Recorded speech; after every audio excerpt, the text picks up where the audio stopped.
Thanks for your patience. Your listenership is very important to us. You have been waiting for 504 hours. You are next in line, the host of Prove It To Me. We'll be with you in approximately 1 minute. Please stay on the line.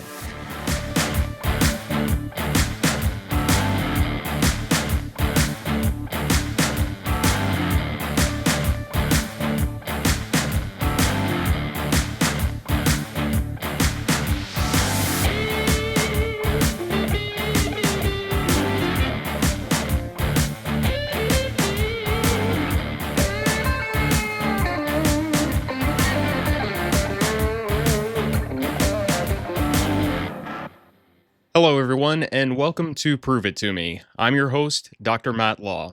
Yes, I know I'm late again. If you've listened to this podcast before, you know I have a disclaimer that explains that this podcast is completely separated from my employment with any of the entities for whom I work.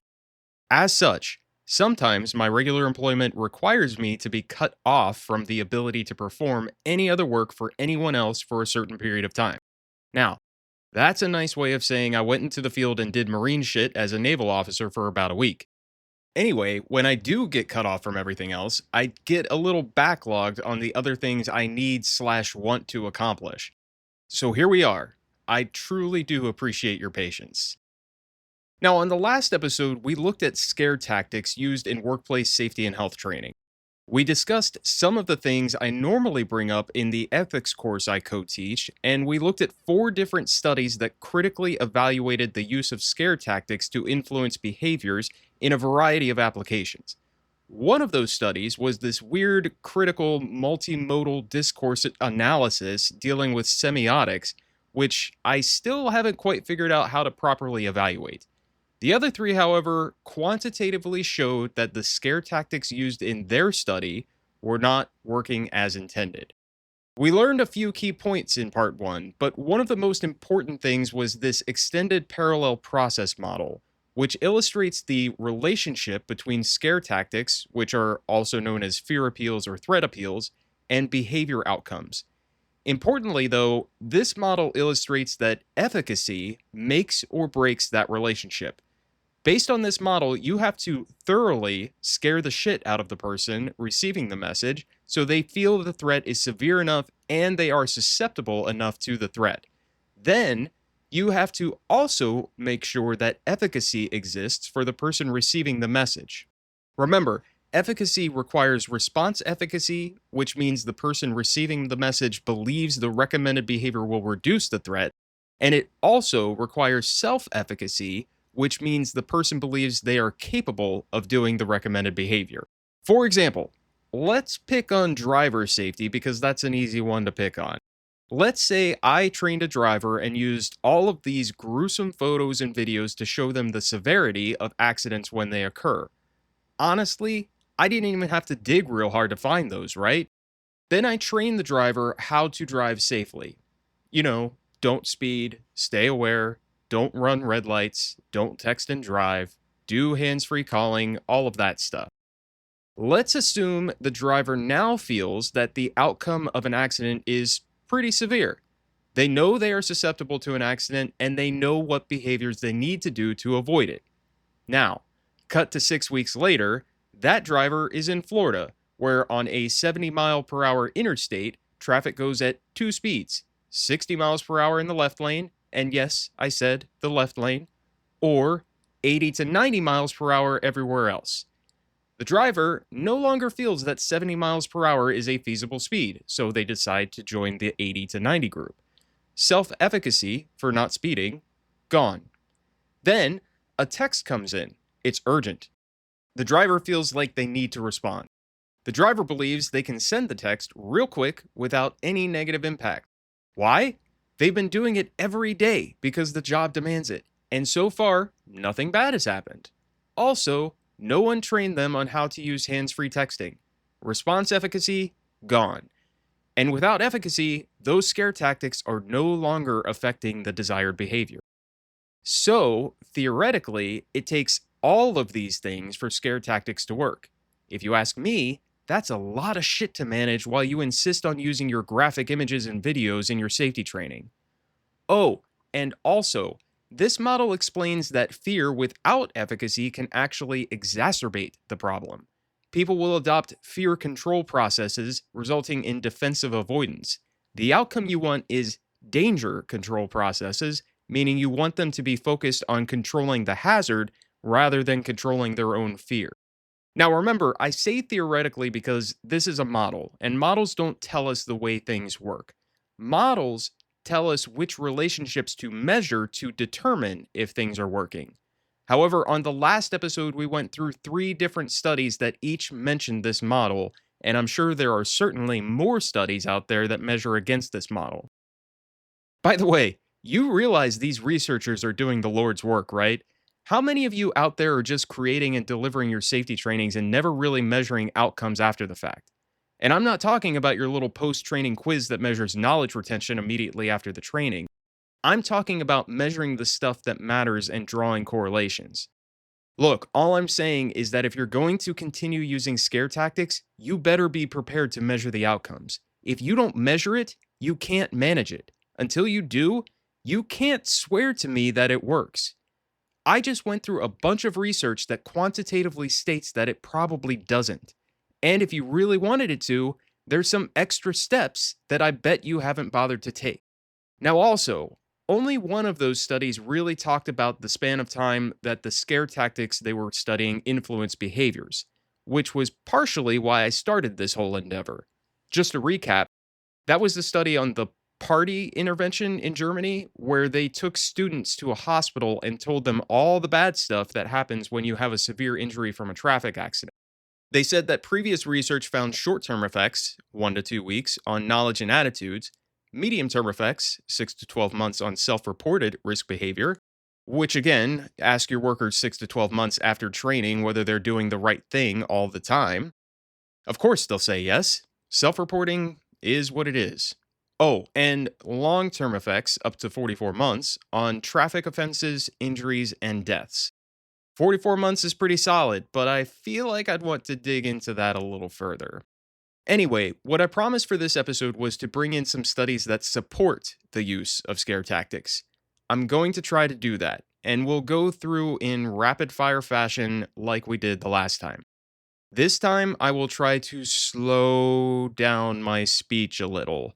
I realized I kinda sped through those studies last time, and that's not what I want to do when things get super technical, but also really important for everyone to understand. But remember, this whole thing started when I made a claim in the aforementioned ethics course that the lifespan for scare tactics to influence behaviors after training was 30 to 60 days. Now, I know I came up with that number somewhere, so I dug deep into my previous work and I found what I was looking for. So, after I go through these studies, we're going to talk about that. Spoiler alert, I didn't quite remember it correctly. I might have been spreading misinformation for my own interests. So, part of this is going to be the critical evaluation of Dr. Law's potentially false claims. Count yourself fortunate that you get to listen to me put my foot in my own mouth. Get ready for a once in a lifetime experience on the back half of this episode. But, studies first. Everybody ready? Let's go. This first study was published in 2020 by Li, Liu, and Chen in the Health Education Journal. It is titled, Emotions in Fear Appeals, Examining College Students' Attitudes and Behavioral Intentions Towards Colorectal Cancer Prevention in Taiwan. It was funded by the Ministry of Science and Technology of Taiwan. Now, you're going to ask me why we're looking at another public health study instead of workplace safety. We just went over this. If you want to know specifically how scare tactics and workplace safety training are affecting behaviors, you gotta start measuring it. If you remember, in part 1, I had only one study that looked at workplace safety, and that was in Turkey. We've got room for more research here, folks. So this study looks at the extended parallel process model, surprise, surprise, and starts off by pointing out criticisms of the model. Namely, it does not examine the role of emotion and how that influences behavior. Their argument based on previous research, is that the model assumes that fear is the only emotion elicited by fear appeal messages.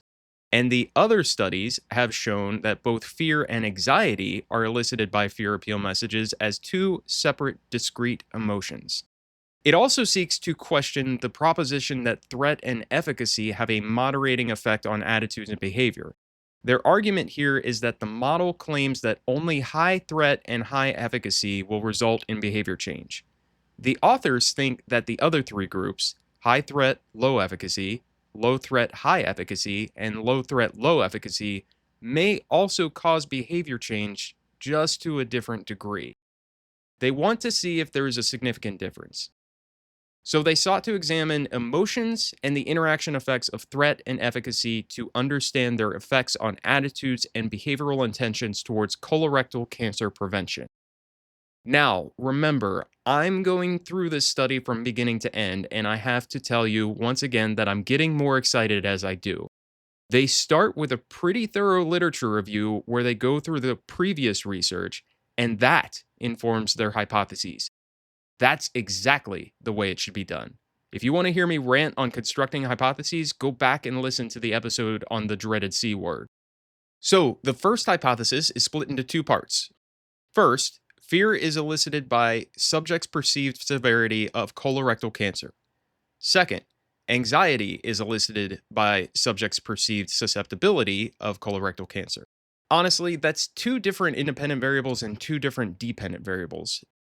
If I were doing this, I would have actually made that into four separate hypotheses so that you're looking at both severity and susceptibility and their effects on both fear and anxiety. That's okay, I'll give it to them this time. Then they have the second hypothesis split into three parts. First, fear is positively correlated with change in attitudes and behavioral intentions towards colorectal cancer prevention.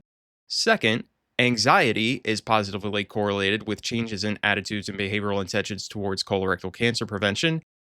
And third, joy is not related to changes in attitudes or behavioral intentions towards colorectal cancer prevention. So we're also looking at joy now. That's cool.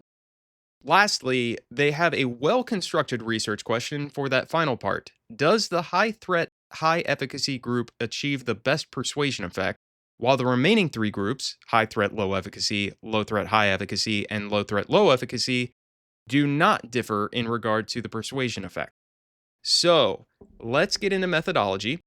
To develop their messages to be tested, they did a little qualitative research and collected 603 news articles of colorectal cancer.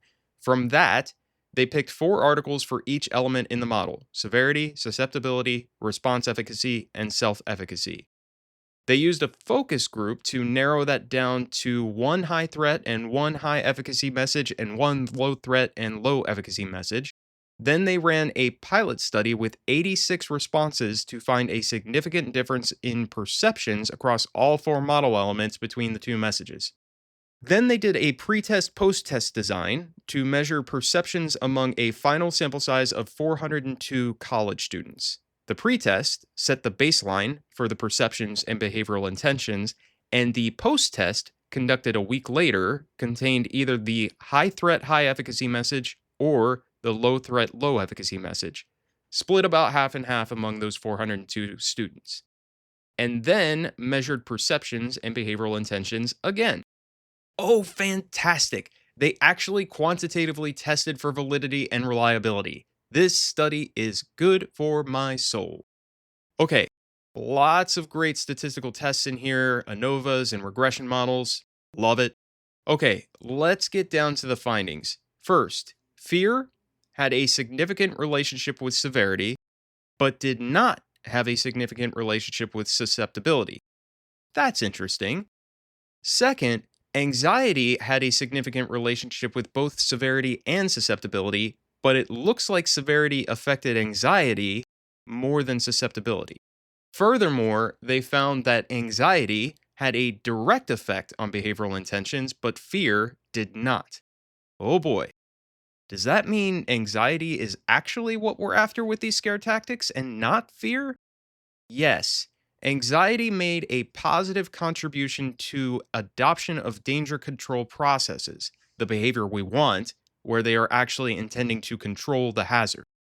Now, that's behavioral intention. Let's talk about attitudes. This study found that none of the emotions, fear, anxiety, or joy, had any significant effect on attitudes. Instead, it's only perceived threat and perceived efficacy that affect attitudes. So, what they're saying here is that the message itself is the only thing that affects attitudes, whereas either the message or the emotions caused by the message can affect behavior.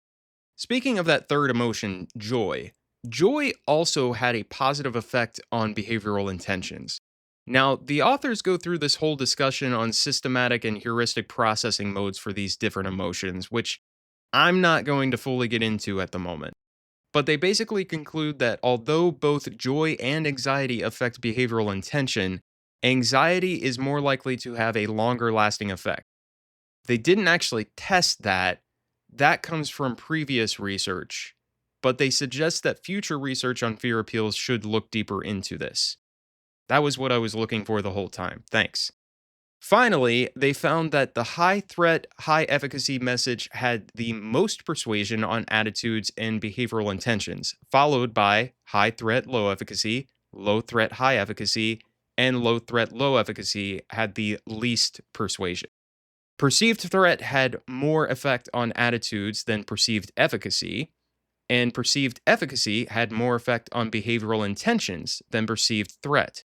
The authors conclude that the fear appeal approach was effective in changing attitudes and behavioral intentions towards colorectal cancer prevention among college students. However, they say that high threat and high efficacy messages work best, and these messages should elicit an adequate amount of anxiety to be fully effective. So, there it is. 1 point for scare tactics. But again, that point comes with caveats. You can't just go about scaring people willy nilly. You have to make sure efficacy is part of it. And you should focus on inducing anxiety more than fear. Moving on to the next study. This one, authored by Lang, Ru, and Zhu, was published in Safety Science in 2022. It's titled Risk or Efficacy: How Risk Perception and Efficacy Beliefs Predicted Using Hearing Protection Devices Among Different Groups of Chinese Workers. This study was funded by the National Social Science Foundation in China with no declared competing interests. So, this study actually challenges the extended parallel process model by instead looking at the construal level theory of psychological distance, which suggests that both severity and efficacy may not need to be highlighted simultaneously. So, before we get into the study itself, we need to look at this other theoretical model. So, this construal level theory of psychological distance, or CLT for short, comes from Trope and Lieberman, who have been working on this for decades, apparently. I'll include their 2010 article in the study notes. It's open access. This model illustrates how psychological distance plays a role in decision making. Basically, there are four interrelated dimensions of psychological distance: spatial, social, temporal, and hypothetical. Spatial distance refers to how far the target object is physically removed from the person. Social distance looks at the level of relational closeness and brings in things like a person's view of their behavior, the causal role of other people, etc. Sort of this self-other thing. Temporal distance looks at how distant an event happened or will happen from the present time, and hypothetical distance deals with the level of certainty of an event. Now, it's important to note that these four dimensions are not entirely separate, like fear and efficacy are in the other model. Instead, they are often correlational. If you have spatial distance, you probably also have social distance. Bringing this theory into account, the authors wanted to bring in factors such as age and seniority and whether they might have a moderating effect on perceived severity of noise damage, response efficacy, and self-efficacy on hearing protection device usage. They had 6 hypotheses. 1. Age moderates the effect of perceived severity of noise on hearing protection device usage. 2. Seniority moderates the effect of perceived severity of noise. 3. Age moderates the effect of response efficacy on hearing protection device usage.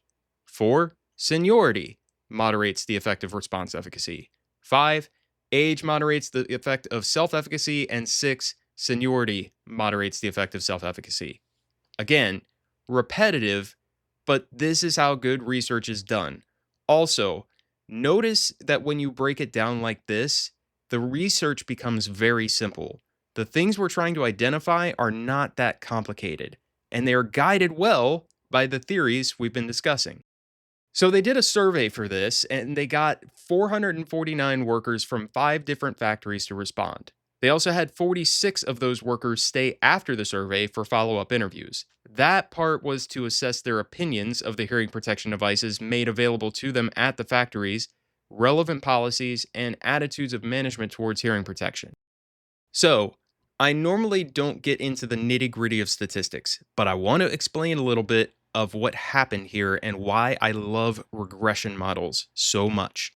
They used linear regression to analyze the relationships between variables.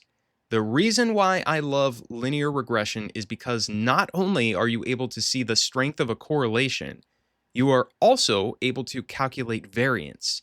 What does that mean? At any given time, there are many things that potentially cause something to happen. For example, let's say I want to determine what affects people's decision to eat eggs for breakfast. That decision to eat eggs for breakfast could be affected by age, gender, normal daily diet, the price of eggs, the existence of chronic diseases, the expectations of others to use eggs, the tools available to cook eggs, the amount of sleep the person got the night before, the availability of cereal in the pantry, etc. So, with linear regression, let's say I find a significant correlation between the amount of sleep and the decision to cook eggs. I'll also get this other number that tells me variance, and I'll be able to say that the amount of sleep accounts for 11% of the variance. That means that sleep amounts to 11% of my decision to cook eggs for breakfast, and the other 89% is affected by all of those other potential factors. Do you see where I'm going? This is what gets us a little closer to causation versus correlation. I can't say that the amount of sleep is the exact cause of my decision to cook eggs, but I can say that it is potentially 11% of the cause. Now I have 89% of other things to explore in my research to try to paint the whole picture of causation. Oh, if anybody asks, or if you care, variance is your R-squared number. Oh, and you also get this B coefficient, which tells you the expected or average step change. Now, my decision to cook eggs is a simple no or yes, represented by the numbers 1 and 2 in my statistical analysis. My B coefficient for how sleep affects my decision might be 0.358. That means sleep gets me 0.358 closer from a no to a yes decision to make eggs. This is why I'm obsessed with regression models. They just give a better understanding of the whole picture of the relationship between variables. Okay, back to the study. I'm not going to go through every regression calculation, I promise. I'm sure you might be driving, and I don't want to put you to sleep. I just went on that whole tangent about regression models because I want you to understand why I prefer them, and why it makes me excited about the findings here. First, you may be interested to know that perceived severity, age, their interaction effect, along with all control variables, including response efficacy, self-efficacy, and seniority, explained 15% of the total variances in hearing protection device usage. Just think about that for a second. That tells me that all of these things together have an effect, but there are still other factors that play 85% of the role in whether someone uses hearing protection or not. The authors found that age moderated the effect of perceived severity of noise on hearing protection device usage. Basically, younger workers were more affected by perceived severity of noise. They think this is because older workers are the ones who are more likely to be affected by actual problems from noise damage, so they are less affected by the perception and more affected by the reality. Seniority, however, did not moderate the effect between perceived severity and the use of hearing protection. They think this relationship is normalized because of the training received as part of job orientation. They also found that seniority moderated the effect of response efficacy and self efficacy on hearing protection device usage. More senior workers' decision to use hearing protection was more dependent on efficacy. Basically, more senior workers must have the faith in the effectiveness of hearing protection and exhibit confidence in using it in order for them to actually use it. What are the implications? Messaging targeted at younger workers should highlight severity of noise, and messaging targeted at senior workers should focus on perceived effectiveness of hearing protection and their confidence in using the devices. Additionally, self efficacy exhibited the strongest effect on hearing protection device usage across all 6 of their regression models compared to other predictors. This is supported by their findings from the follow up interviews, which highlighted dissatisfaction with the hearing protection devices their employers offered. See, it doesn't matter so much how scared they are. It matters more if you give them the right tools for the job. Wait, Dr. Law, I thought you were giving us studies that supported scare tactics. Well, we sort of got there. Sorry. This is my podcast, so it's going to be a little self serving. My bad. Okay, now for the moment you've all been waiting for, the desecration of Dr. Law's credibility by digging into his potentially false claims. My claim was that the effects of scare tactics are short lived, lasting only 30 to 60 days. So, where did this number come from?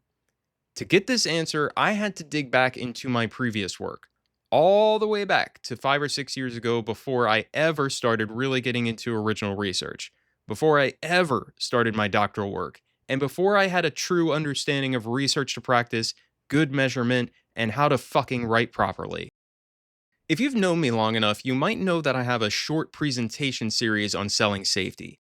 Now, others talk about this, but this series is my own spin based on my own work in learning how to have influential conversations, how to identify the value of safety, and how to align that value with the motivations of organizational stakeholders. That work also turned into my first peer reviewed article in the Professional Safety Journal in 2020. Now, I stand by this work, but I have to say it was a little painful going back and reading it, knowing what I know now. I've always been a good writer. I'm convinced that my 4.0 GPA associated with my doctoral degree is because my writing was good, not because the content was always good. I may be spewing bullshit, but my grammar and writing style make it believable. Anyway, my 2020 article is included in the episode notes here because this is where I had to start. First, I'm going to admit that I had a little bit of plagiarism here in the form of having a reference in my reference list that I never actually cited in the paper itself. That's a big no-no. If you have something in your reference list, you have to actually have used it in the paper along with some form of proper in-text citation. I probably did this because I had used that reference in my original presentation and I just copied and pasted the reference list from that into my article. That's not a justification. I know I fucked up. But I know better now, and I won't let you use it against me if I ever grade one of your papers. So, in this article, I cited some work by my friend Tim Page-Bottorff. If you work in safety and you don't know that name, you need to learn it. I have a tremendous amount of respect for Tim and his work, and he gives so much back to our profession. So, Tim had published an article in 2016 about creating safety habits.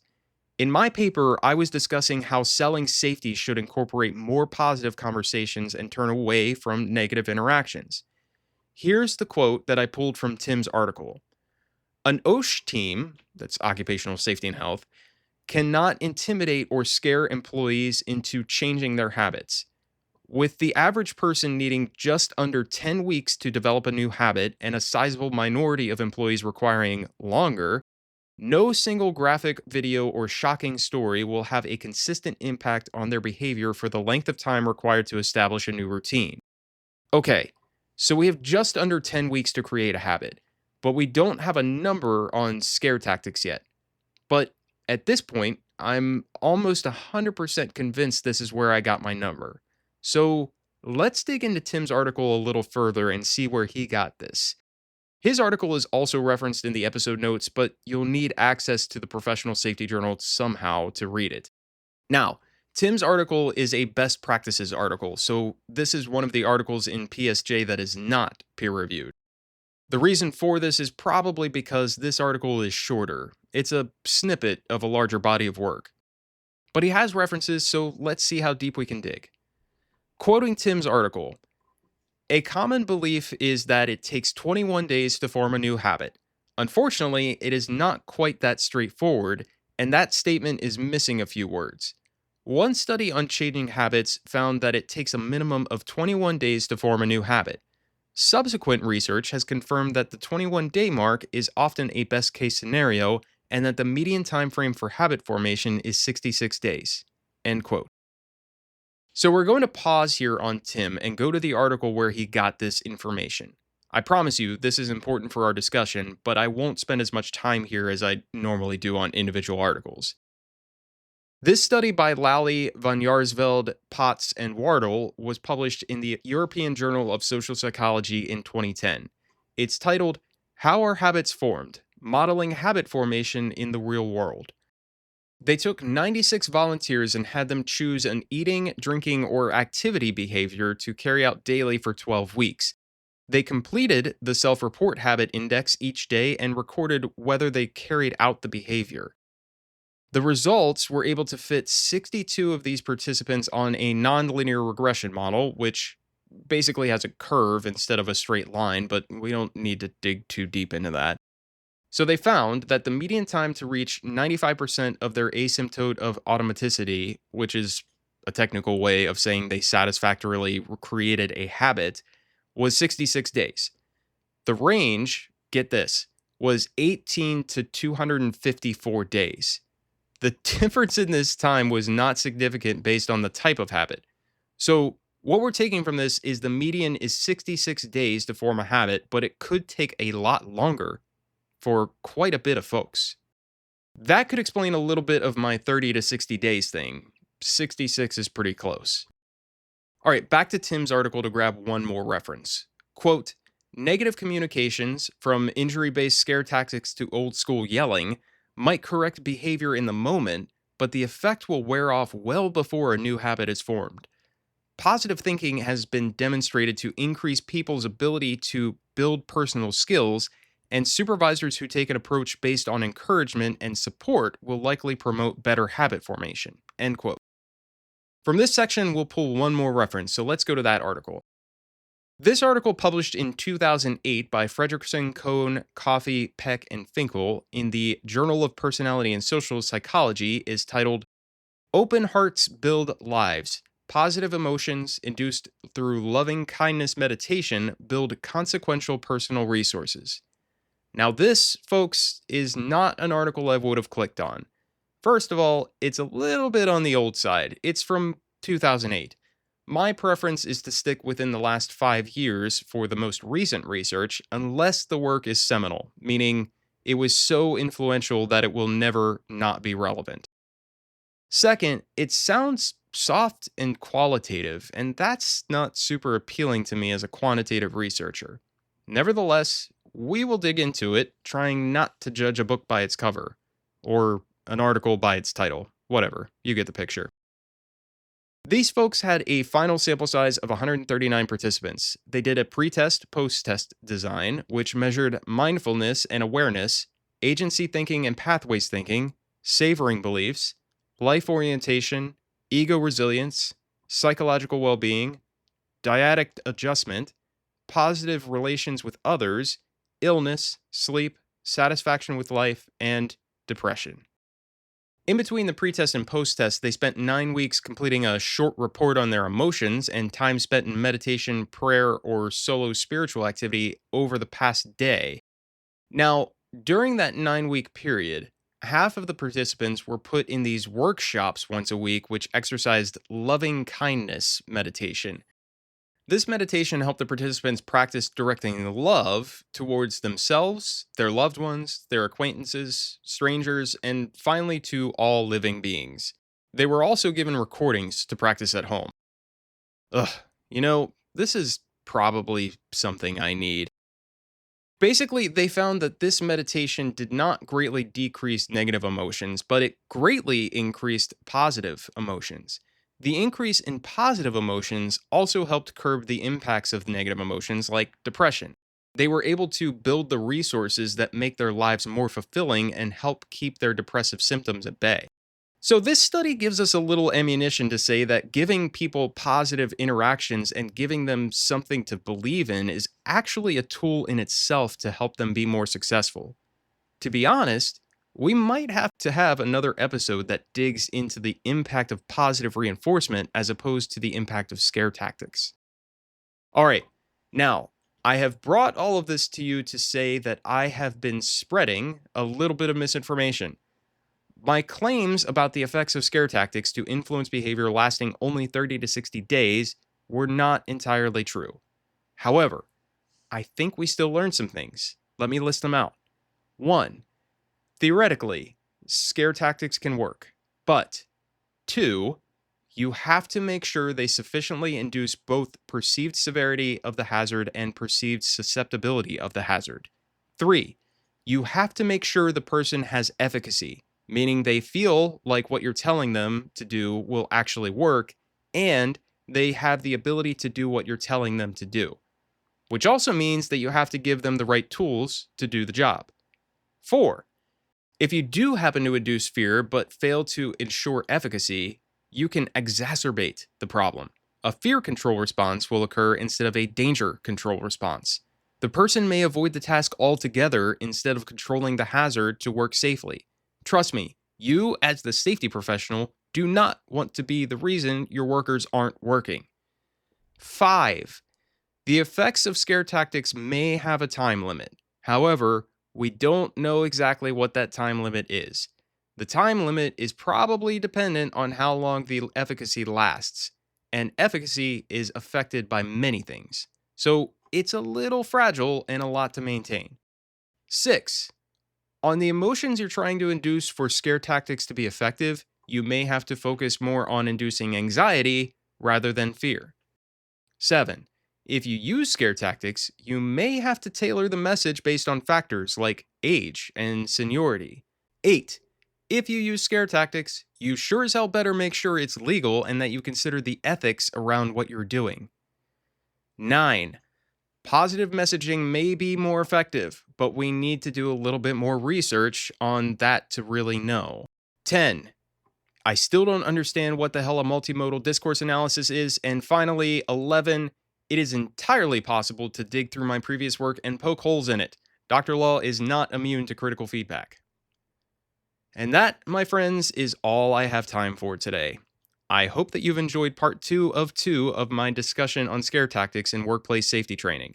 Until next time, I'm Dr. Matt Law. This has been another episode of Study Finds on the Prove It To Me podcast. Take care and stay safe, everyone.